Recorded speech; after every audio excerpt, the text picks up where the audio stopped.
بسم اللہ الرحمن الرحیم والصلاة والسلام علی رسول اللہ وعلی آلہ وصحبہ اجمعین۔ مدن ناظرین و سامعین اکرام، السلام علیکم ورحمۃ اللہ وبرکاتہ۔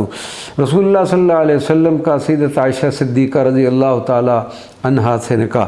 حضرت ام رومان نے کہا کہ مطعم بن عدی نے حضرت عائشہ کے لیے اپنے بیٹے کے رشتے کا ذکر کیا تھا، اور اللہ سبحانہ و تعالیٰ کی قسم حضرت صدیق اکبر نے زمانہ جاہلیت میں بھی کبھی وعدہ خلافی نہیں فرمائی تھی۔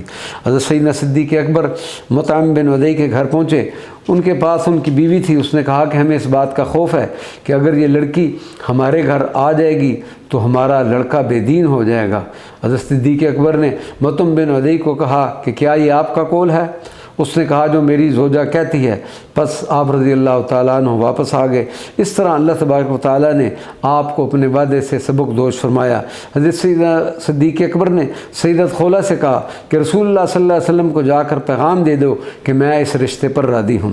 سرکار دو عالم صلی اللہ علیہ وسلم نے حضرت سیدت عائشہ صدیقہ سے نکاح سے قبل خواب دیکھا کہ ایک فرشتہ فریم کے کپڑے میں لپیٹ کر کوئی چیز آپ صلی اللہ علیہ وسلم کے سامنے کر رہا ہے۔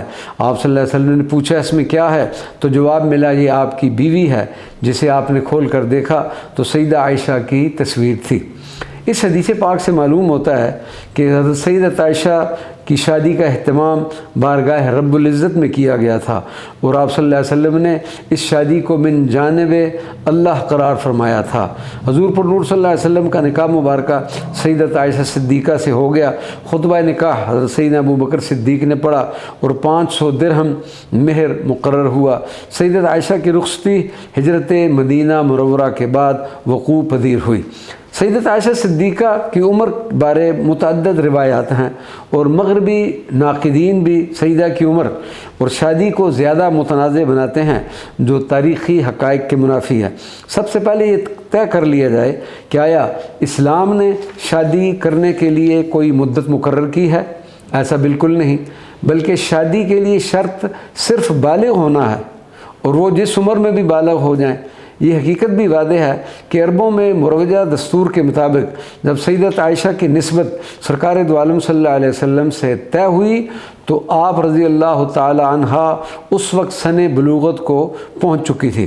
ام المؤمنین سیدت عائشہ صدیقہ کی شادی کی سخت نقاد نابیہ ایبٹ، یہ امریکن مستشرقہ، یہ عربی زبان کی ماہر، اس کی پیدائش ترکی میں ہوئی، شکاگو یونیورسٹی میں پروفیسر رہیں، قدیم ادب اسلامی میں تخصص کیا، مقالات و کتب تحریر کی، جن میں سے ایک مشہور زمانہ ان کی انگریزی کتاب عائشہ دا بیلوڈ محمد قابل ذکر ہے۔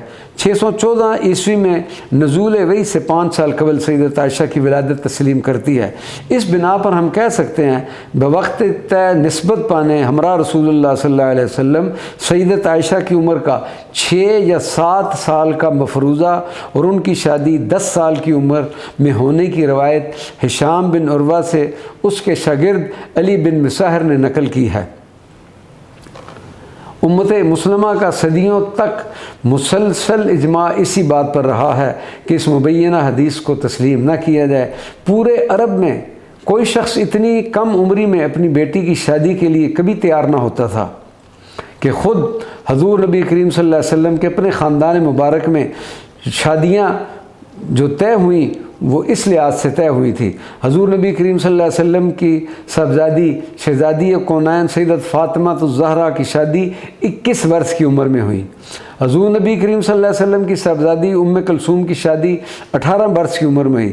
سیدت عائشہ صدیقہ کی ہمشیرہ سیدت اسماء بنت ابو بکر کی شادی 26 یا 27 سال کی عمر میں ہوئی۔ سیدت زینب بنت جحش کی شادی حضرت زید بن حارثہ سے 34 سال کی عمر میں ہوئی۔ سیدت عائشہ اور سیدت اسماء بعثت نبوی کے پہلے سال ہی ایمان لے آئیں، لیکن اس وقت سیدت عائشہ کم سن تھی۔ بالفاظ دیگر اسلام قبول کرتے وقت ان کی عمر کم از کم 5 یا 6 سال ہوگی، اور نسبت طے ہونے کے وقت 15 سال سے کم عمر ہو ہی نہیں سکتی۔ شادی کے وقت سیدت عائشہ صدیقہ کی عمر 19 سال تھی۔ بس سیدت ام المؤمنین کی عمر بوقت شادی 10 سال تھی۔ یہ غلط حوالہ جات پر مبنی ہے، جسے ہشام ابن عروہ کی جھوٹی اور ناقابل یقین روایت سے اخذ کیا گیا ہے۔ وما علینا الا البلاغ المبین۔